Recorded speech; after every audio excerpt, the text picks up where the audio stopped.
Actually, machine can imitate humans to demonstrate empathy without having empathy. Actually, it's a better thing. You know why? Humans have lots of empathy. They normally need to be felt. That's actually, it's a lot of burden on humans. People who have lots of emotional attachment to it, they are the people who are first to be burned out. But machines don't have that baggage because machines don't feel anything. But if you teach machines how do you showcase empathy, that's very possible. Hello, everyone. Welcome to another episode of the AI for All podcast. I'm Ryan Chacon, and with me today is my co-host, Neil Sahota, the AI advisor to the UN and the godfather of AI for Good. Neil, great to have you here. Hey, Ryan, I think we got for our audience another great show they can't refuse. I like that. That's funny. We also have our producer, Nikolai, who's going to jump in with some questions throughout the conversation as well. Hello. Today's episode talking about cognitive AI assistants. While typical AI assistants can automate routine tasks like we've talked about in the past, there is a new generation of AI assistants powered by cognitive intelligence that can have better empathy, personalization, and psychological insights. Stuff we're going to dive into here, and I'm very excited to talk about. So to discuss this, we have Michelle Zhou, the CEO and co-founder of Juji, a company that is specializing in building cognitive conversational AI technologies and solutions that is really helping organizations create and adopt empathetic AI agents. Their goal is to really democratize AI, enable these organizations to rapidly generate, customize, and operate AI chatbots to help them scale their high-touch, high-stakes services with a human touch, which is very interesting just in the way that they have kind of explained themselves. Michelle, it is great to have you on the podcast. Thank you, Ryan. Thank you for having me. So let's start this conversation with cognitive AI. What makes cognitive AI different than other AI, let's say? So, cognitive AI is actually a branch of AI. What it means is the focus is to power machines with human cognitive skills. So, for example, active listening is one of the human effective communication skills to make the human communications more empathetic, more effective. And another human skills, especially for some very kind of the people who are very good at this, we call that people reading skills. So if you can think about the psychologists, right? Counselors, and some maybe even psychiatrists. So they are very good at reading people, really understanding what people are thinking about, what their characteristics, what their unique qualities, right? So this is a type of skills we are focusing on to teach machines with those advanced human cognitive skills.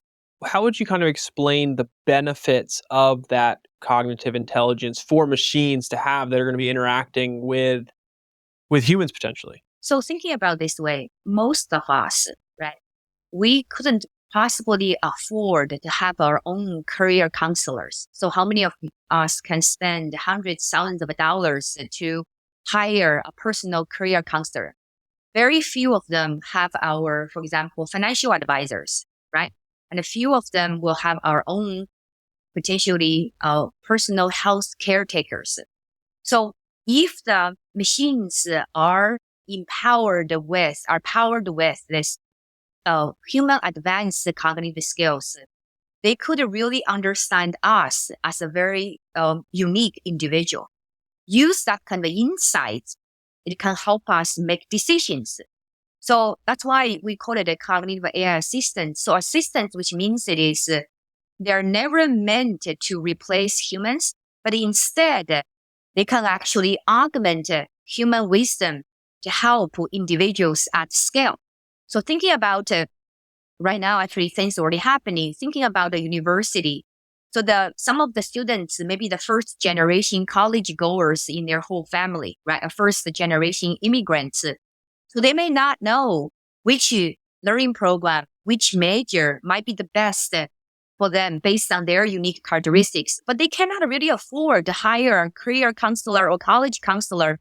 But the AI interacting with the cognitive AI can really understand their passions, their interests, their strengths, and by recommending programs that are best suitable for their unique talents and skills. That's one example in education. You can think about many examples in healthcare, in finance, in talent, in a career or development. I'd love to, if you could kind of talk about how, or I guess break down the role this is potentially playing in that health side of things. 'Cause I think it's really interesting when we think about, and I think about personally, when I interact with my insurance company or my doctor in some way, and maybe I'm not able to talk to my doctor, but I'm able to talk to a chatbot, and I not only is privacy and stuff important, but them understanding me, them listening to me, them being relatively empathetic in that conversation is important. But how do we, like, what is the role that this technology is able to play in those type of interactions? Very, very good question again. So I have a word actually to describe how this happened and what requires to make it happen, right? So I call it almost like AI era, ERA, right? E, which means empathy. Empathy, which means it is, doesn't matter who you are talking to. Let's say you talk to a person, your best friend or your family members or your colleagues. So people you feel like they care about you, normally means it is they really understand you, right? They can empathize with what you are in, the situation you are in. So that level of empathy the machines must have and must demonstrate that level of empathy during this human AI interaction. That's called E. Responsible. Responsible means it is because AI is not perfect. So during the interaction, AI may be interrupted by users for various reasons, right? Or maybe the users do not understand what the AI is suggesting, explaining. So there's always interruptions, what we call the exceptions. But the AI needs to be like a very good worker, needs to be persistent, needs to be responsible to finish the task it started with. That's called R, is responsible. And of course, because cognitive AI really understands individuals, we don't want the cognitive AI to take advantage of people. Because I knew somebody, if the AI knew somebody who can be easily addicted to the playing games, then I keep selling you the games. That's not good. So responsible means responsible for the tasks at hand, also responsible for the person's welfare. So A means accessible. So in AI, AI application area, so many people actually sometimes forgot about it. In order to create an AI solution or AI chatbot, AI assistant, it's really very difficult. It's much more than meets the eye.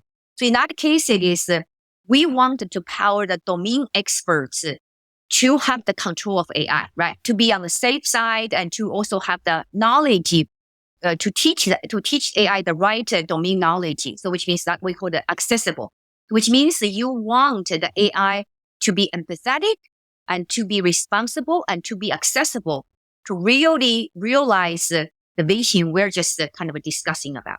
The field of artificial empathy has been around for a while. And some people like myself actually argue that we've seen that AI can actually be more empathetic than another human being can.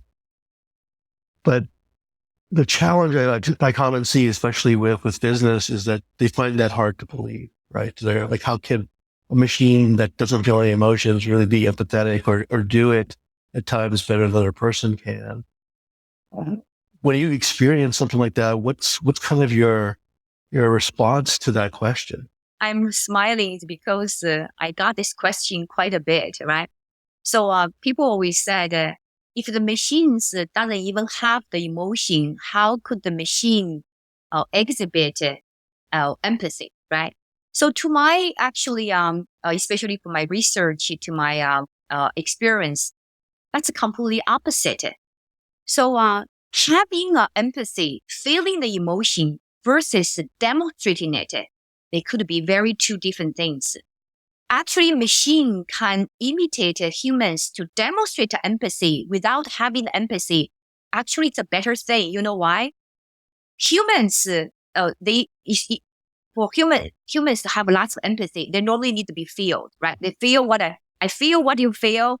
I think what you think. Then I show my empathy, right? That's actually, it's a lot of burden on humans.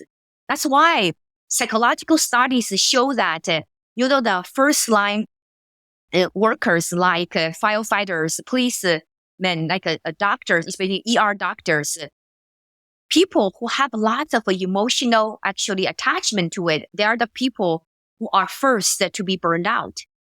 Because there's a double-edged sword. If you can have a kind of, from a human point of view, lots of emotions inside you, and you, of course, you demonstrate empathy, but it's easy to burn out. But machines don't have that, baggage, right? Because machines don't feel anything. But if you teach machines how do you showcase empathy, that's very possible. So that's what I think it's a machine's actually advantage versus disadvantage. I just give you an example. And I think about this way, right? So we have been collaborating with the learning institutes and healthcare facilities as well. In one of the learning institute, they use the AI assistants on Juji to help their students to teaming, to figure out who are the students better together to be a more effective project team. And some students during this conversation with the AI, they expressed a lot of anger, really anger, because maybe the past teaming experience was so bad. They felt like it is just wasting of a time, right? So, but the AI doesn't have this same feeling per se, but AI can show up the empathy. And not just that. So these students dump a lot of anger on the chatbot, and chatbot and AI still can remain very calm and polite. But humans, you can't do that. Because humans take in the emotions and express it, right? But the machines, because they don't have the feeling side, actually can just showcase the feelings. So this is something humans really can't do, right? So you separate your intaking from your kind of expression. It's interesting you bring up the emotional aspect. One thing that we found, like with artificial empathy, is that the AI is much better at reading the emotional state of another human being because it has laser-like focus on it. Right? It's not thinking about what it wants to say back. It's not thinking about what am I going to do for dinner or where the kids are. It's totally focused on you, the words you're picking, and your body language. So it's picking up on a lot of different, like especially nonverbal clues that we as people might miss. And as a result, because of that, it understands our emotional state to a degree better. It can respond and interact as a result better than we often can, which I just, I think I find it fascinating. A lot of people find it frightening, actually, that it kind of diminishes a bit of our place in the universe because people kind of feel like, well, emotions are the realm of human beings, which actually scientifically is not true. Most animals and even plants have emotional state. But it's an interesting challenge. I mean, if you have like a prospective client or customer that kind of push back on you on that, how do you try and, assuage them or persuade? You mentioned another interesting one, which is interesting. You said the machines can showcase the empathy better is because it actually concentrates on you, right? It's true, focus on you, because the machine doesn't think other many things at the same time because it was made to do one thing at a time, which is interesting. And another side, but don't also forget it, is this. Many studies, including our studies, show that humans are much more open with machines than with human beings. This is the reason for it, right? Because of in psychology, people understand this social desirability biases. So it doesn't matter. Humans always want to showcase their strongest side, their best side. They don't want to show weakness, right? So that's why when you see the machines, like I experienced this one firsthand, when I was hiring intern, and we asked the intern to interact with machines first and interact with me as a human. And I was looking at what they interact with machines. They were very honest. So for example, I remember I asked the same question as a machine asked. We just asked was, okay, we have 3 tasks in the summer. And which of the tasks do you think you are best at? In the human to machine conversation, very few intern candidates choose all the 3, always choose one.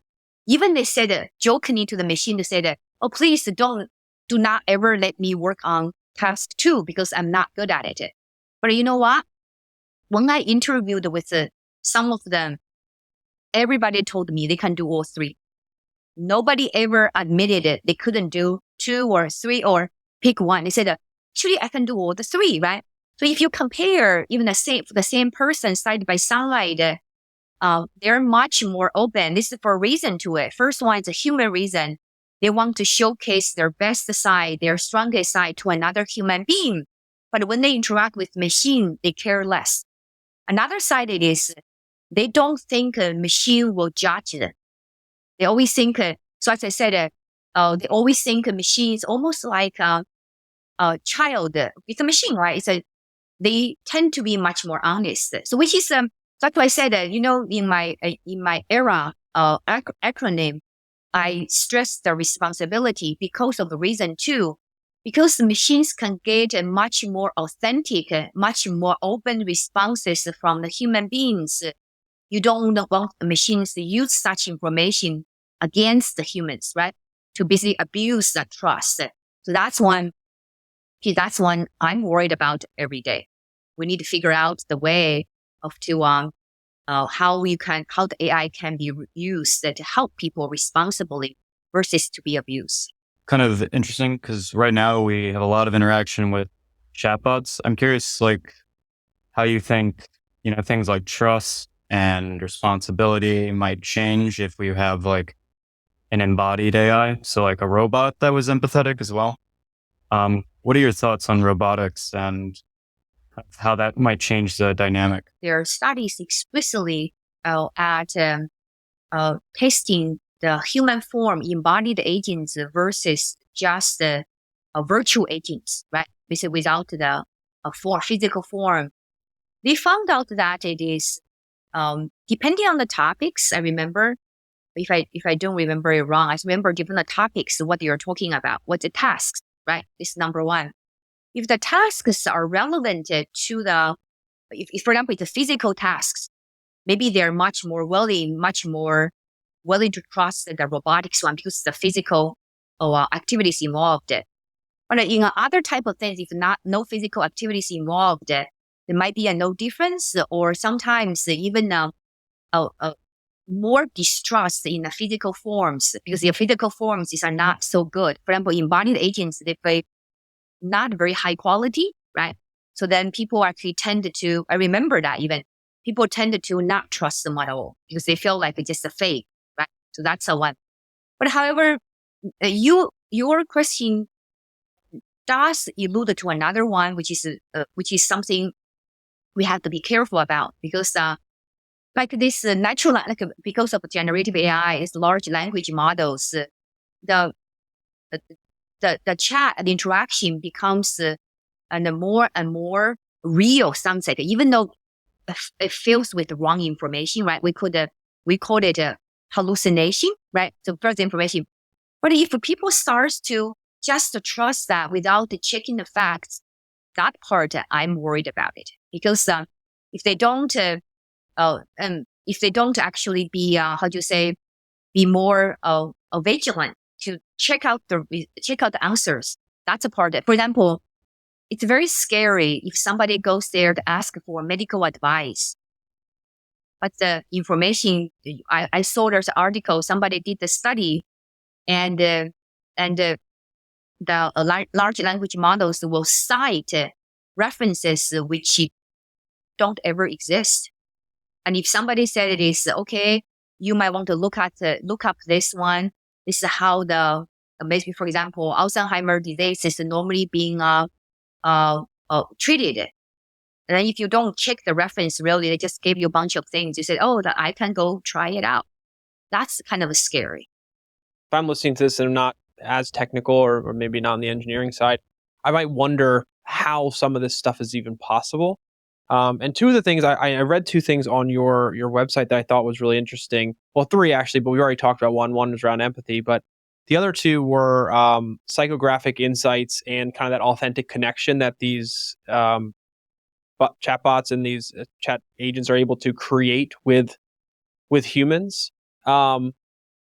Talk a little bit about what that means and kind of how that's even done. Because I know a lot of us have interacted with chatbots and it's very, black and white kind of the interaction. But in order to achieve a lot of the things we're saying, in order to build that kind of relationship, in order to have these new age chatbots do the things we're talking about them being able to do, those things are super important. But they're also like empathy is, I think, a thing that people can relate to really well. But when you talk about psychographic insights and building authentic connection from a machine to a human, that might be foreign to a lot of people understand like how that's even possible. So maybe if you could just at a high level explain what those two are and why they're so important for a company that's potentially going to bring in a tool like this. I think some of you probably have have used the personality test. Have you ever done that before? So it's a set of the queries, right? Ask you to evaluate the different statements on the scale of 1 to 5.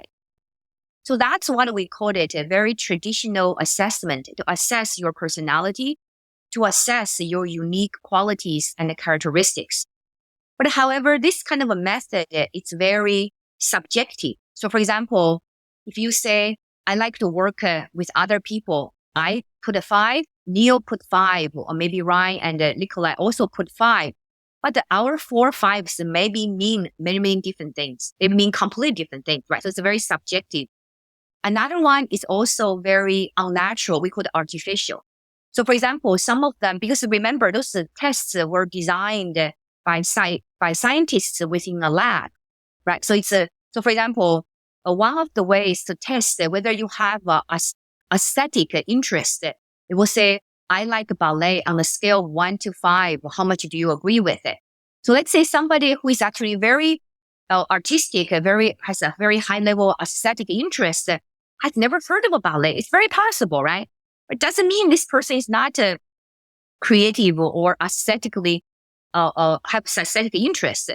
So what we have done here is to, because thanks to my co-founder as well, and he's a computational psychologist. So instead of asking people to take those very subjective tests, we are analyzing people's chat behavior like we're doing right now. So a behavior of a chat behavior, we're focusing on mostly text. And based on the chat behavior, the machine on the fly automatically infer your personality traits. So for example, what the personality traits encompasses, actually personality traits normally encompasses 3 types of characteristics of the individual.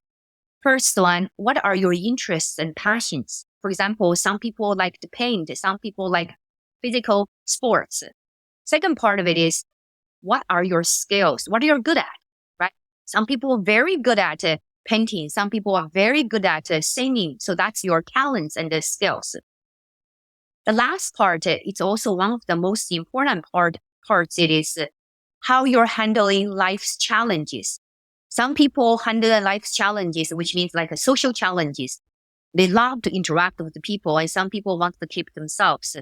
Other people remain calm under pressure, but other people get kind of like a very worried, right? Have a high level of anxiety under pressure. You can see. So this is very 3 broad aspects of the characteristics Juji's cognitive AI now can infer by examining, analyzing people's what I call it a communication behavior. That's why. So you say that why it's possible. So we made this very important one. We made this no code. So we said it is as long as you can use PowerPoint and Excel spreadsheet, you can come on our platform, create a very custom AI assistant to help you engage your audience. So for example, schools are coming here to use our platform to create an assistant to engage with their students, and healthcare organizations to use this to engage with their members or patients, right? So that's so based on this conversation on the fly, AI, it's already can analyze the user's behavior and infer the user's characteristics and use that to make suggestions to guide the user behavior. And of course, the information alone can be used by human beings in this process, right? So you can think about it in a school, you have human advisors, human counselors. They can use the information and better help students. No, I think that makes a lot of sense because, you always hear that like language is a fingerprint. It's very hard to mask. There's some things we can do to try and mask our body language or things like that. But when we talk, it's really hard to be picky with our words because it tend to come naturally to us. So deconstructing that is actually a really good insight into the person. So it sounds like a lot, you're using some level of neurolinguistics as part of your AI platform. Is that? So the part we used for this personality inference, we called it's basically called the computational psychology, right? So you want to identify the evidence. We could also evidence-based psychology, computational psychology, which means it is based on the communication evidence. We're trying to figure out what evidence will, they call it, you can think about this, it's in a theory called the latent or trait theory, which means it is what evidence can help you infer a person's unique characteristics. For example, one of the unique characteristics would be simply people can understand very well it is extroversion versus introversion, right? Introvert, extrovert. And there are certain behavior can really showcase that person's extrovertness or introvert. And similarly for other dimensions as well. For example, people's openness to new experience, right? Some people are very open and some people are not. Of course, they're not going to say that, but within a certain communication behavior, we can actually detect that fairly accurately. So we just, this year, we have a 5 university independent study to show that that Juji AI inferred those personality traits can predict real world behavior. So that's a huge one. And also compared with the traditional assessments, which I mentioned earlier, and either on par with the performance or better than the performance of the traditional assessment I do. So this is a huge encouragement to us, which means that this AI really can do this. You've mentioned a good bit about the kind of when we talk about chatbots and stuff, and I'm curious if you could talk a little bit about, in addition to what you've already mentioned, when we're thinking about, or if I'm listening to this as a company that has chatbots and uses chatbots in our daily life to interact with customers and or maybe interact with staff, you name it.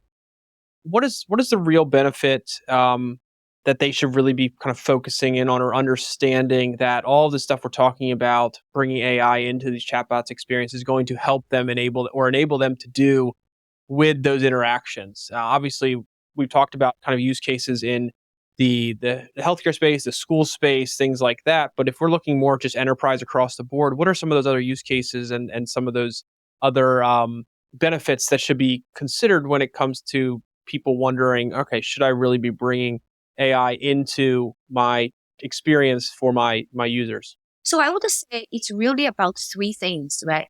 So first thing it is deeper engagement. So every brand really wants to engage with their audience. Doesn't matter they are customers, they are partners, or they are employees, right? So the deeper engagement really help to connect, to establish that the connection that are required for the organization to function better. Doesn't matter to affect your business or affect your workforce, right? So this is for deeper engagement. If your AI can be empathetic, and then it's really deepen that engagement. Number 2, it's for deeper insights. So right now, like you see the customer service chatbot, like some of our, it's not just about they're not empathetic. They really stay at the surface level. So I knew that Neil asked me today, and he is actually struggled with this. For example, I'm just giving an example on Neil. I know you're not struggling with any learning programs. Let's say he's doing learning programs in law, let's say, right? In maybe in AI law area. And then so the normal typical chatbot or AI assistant would just say, okay, Neil is struggling with X. But it doesn't go deeper to understand why Neil is struggling with that. It might be this is not a good area for Neil to get in. Maybe Neil could partner with somebody because Neil is a great social person. If he has a great partner, he can actually overcome this obstacle. But in other times, another way, maybe Neil's best expertise is not in AI law, maybe it's in AI marketing. So did you see that level of insights are not extracted, are not definitely let alone to be used because they don't have the insight, right? So it's a deeper engagement and deeper insights. And then last part of it is, I would say, it's a deeper action, deeper guidance, deeper help too, right? Because if you have that insights, then either the humans of the organization or the machines can help Neil better, right? Those that maybe you can change your major in a way, or maybe you can partner with somebody because of your social power, somebody is willing to help you, right? So that's so it's basically the deepen on the engagement on the insights as well as the help side, the guidance and help side. I think it benefits all the three areas. Yeah, absolutely. No, I appreciate you breaking that down because I know a lot of people who will potentially listen to this are going to wonder how this applies to them or why this would be something they strongly consider. And it's, the access to the data, the better insights, the relationship they build, the understanding, all of those things matter in addition to just providing better support or better, resources for their end user. So that's fantastic. I appreciate you kind of talking about that. And Neil, unless you had something you wanted to add there, I wanted to jump in. I wanted to go back to something that was mentioned a second ago about no code and kind of your all approach there. If I could shift topics just for a second. But you mentioned no code and being able to kind of enable people to use a tool like this without having to be an engineer in any capacity. So how have you kind of seen the I guess no code AI kind of just evolve and take shape with the interactions you've had with customers and things like that? Because I know it could be daunting to think about how do I bring in AI into my business. But if you're not technical or an engineer, there are ways to do that, and I think it's important to kind of shed light on that from an organization perspective. So before Juji's existence, there are already no code AI tools, right? But those no-code AI tools, normally it's for personal productivity gain, right? So like, for example, I'm going to use this AI to help me write the paragraph or better, or maybe help me analyze the image, right? That's all AI as well. But what we're talking about it is actually we shoot the video. We wanted to give people an idea. How can you bring AI into your workforce? Not just the IT people can use it. It's really empowers everyone in your organization to adopt AI. So let me just give an example of that. So because I said we have been working with the education and healthcare organizations, right? Thinking about the healthcare organization, let's say there's an instructor, a coach, right? Let's say the coach is about leadership coach. This coach doesn't know anything about coding, doesn't know anything about AI. But this coach could really use an AI assistant. For example, before the students get onboarded, they started their coaching sessions. The coach might want to know, who are those students? What they're like? What are the expectations? What are their potential challenges in my coaching sessions, right? That would be so great. But this coach is only one person. I have 50 students. I can't possibly talk to everybody 1 hour. That'll be 50 hours already. So how cool it is. You have an AI assistant does that work prior to your coaching session. But you know what? I'm just a coach. I don't know how to write Python. I don't even know what API it is. So but I know how to use PowerPoint. I know how to use Excel spreadsheet.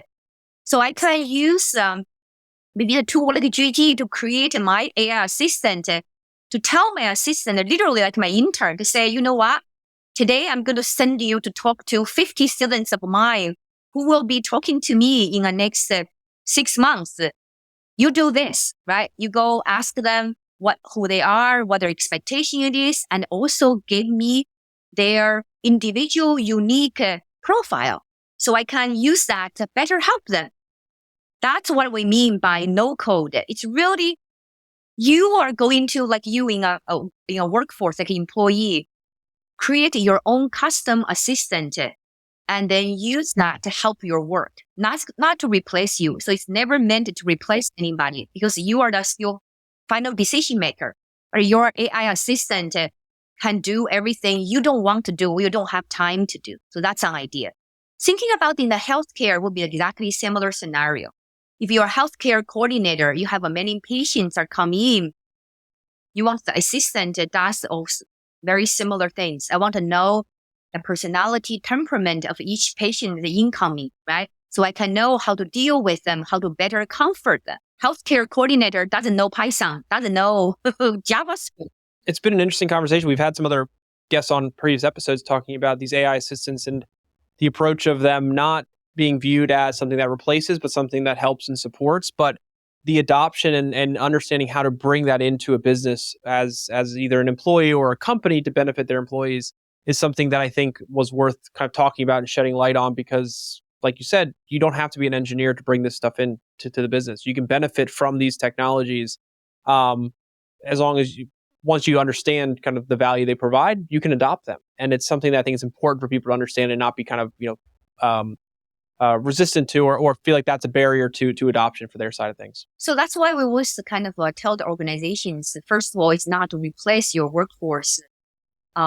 On the opposite, it's to augment your workforce, right? So far, we have been very successful in that, because once they see what the AI does, and they're very happy. Then even we have those recruitment specialists and marketing specialists said, that's great. So I don't need to stay up 2:00 in the morning to answer emails. I say, sure, you don't need to do that anymore, right? And so that's really the power of automation, I would say. And still, one of the things I also wanted to stress it is automation. It is the augmentation of the human time. But in the meantime, we still put human in the driver's seat, right? Because the humans can dictate what the AI assistant can do and cannot do, and what to do. So, but not how to do. That's the whole point of this difference. It is as I said, I keep using this intern, like a junior or a junior assistant role. It is because they have a certain intelligence. You to tell them you do X, Y, Z, but I'm not going to micromanage you to tell you every step on the way how you're going to do it. Where do you kind of see this all going? Like how do you see this evolving? How do you see chatbot assistants, AI assistants, these not just being adopted across different industries and different roles, benefiting businesses in many different ways, but how does this evolve? How is AI going to, or how are these tools going to become more responsible, more empathetic, make a better connection, provide more value? Where do you kind of just see this going, or what's your kind of view that, outlook on all this kind of over the next number of years? I think in the next 5 to 10 years, not far away down the road, I do believe this earlier version of this computer scientist called J.R. Nicolaider from MIT invention is going to happen. It's called human-machine symbiosis, right? We call it a human-machine or human-AI teaming. So we really believe that every human, every one of us would have our own assistant. The assistant is not just a personal assistant to help you turn on your music, turn down your temperature. It really understands you to your core. Probably understands you better than you understand yourself. Your mom and dad understand you, and they use that insights to help you achieve many things. That's almost sounds too expensive or too hard to afford, too expensive to afford in today's kind of a situation, right? So really help you suggest what might be your career path, what majors you should be in, what learning programs you could use to rescale, upscale, and as well as what kind of doctors will be the great match for you, and what kind of financial investments would be again best for you based on your personality. Maybe somebody who are not very adventurous and somebody are very adventurous, right? So it's really gives you that kind of suggestions, but still, again, you are the ultimate decision maker, but you do have that AI assistant at your disposal. Neil, any last questions? Any last words? I think it's been a great conversation, and seeing how Michelle and her company are advancing artificial empathy. It's also, I think, interesting talking about a little bit about human symbiosis, because at least in my world, we often talk about hybrid intelligence. where we know that people are good at certain things and we want to augment our own capabilities, machine capabilities, right? But that's not quite the same thing, right? The holy grail of assistance is meant to have an AI, essentially personal assistant that knows you as well as you know yourself. It's like the Black Mirror episode, White Christmas. And it sounds like this is a good step towards that. For our audience that's listening to this and wants to learn more about what you all have going on and maybe follow up, touch base in any way, what's the best way they can do that? I think they were just, if they want to know more about our work, something, the best way is to follow us on LinkedIn, because we actually building an AI community on LinkedIn. And we welcome all kinds of input, suggestions, and feedback. And I think also, because our theme is we also talking about democratizing AI, and democratizing AI really takes a village, right? Takes a world effort. We want people to come to chime in and helping us, and we can help together. We can help the world.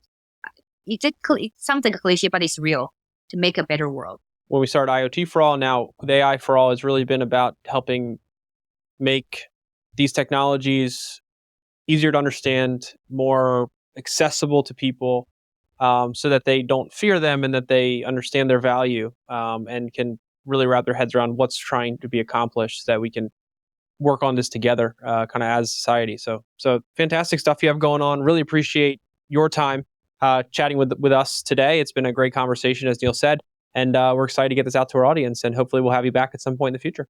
Thank you very much, Ryan, Neil, and Nikolai. Yeah, thank you.